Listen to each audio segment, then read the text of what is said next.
mardi comédie sur C8.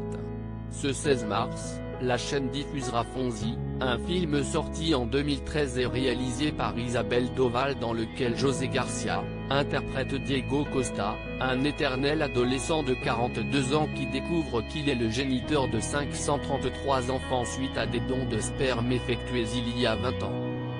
Un scénario complètement surréaliste qui est en fait adapté du long-métrage québécois Starbuck sorti en 2011. Dans celui-ci, c'est le comédien Patrick Loire qui joue le rôle de David Wozniak, alias Starbuck, qui découvre être le géniteur anonyme de 533 enfants déterminés à le retrouver.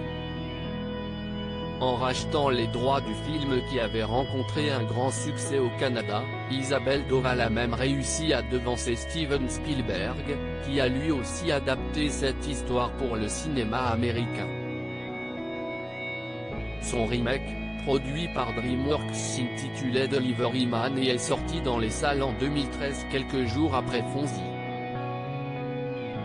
À noter que, coup du hasard, ce film est sorti en France alors que la première banque de sperme de l'Hexagone fêtait ses 40 ans et que le débat sur l'anonymat des donneurs de sperme était relancé.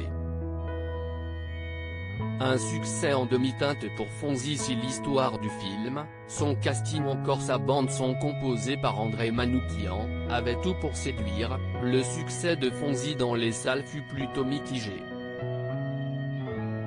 Le film a comptabilisé 416 000 entrées au total. Bien moins que pour la version originale, qui a fait un véritable carton au Canada avec 455 025 $ générés au box-office. Starbuck était ainsi considéré comme le meilleur film de l'année 2011 en termes de recettes.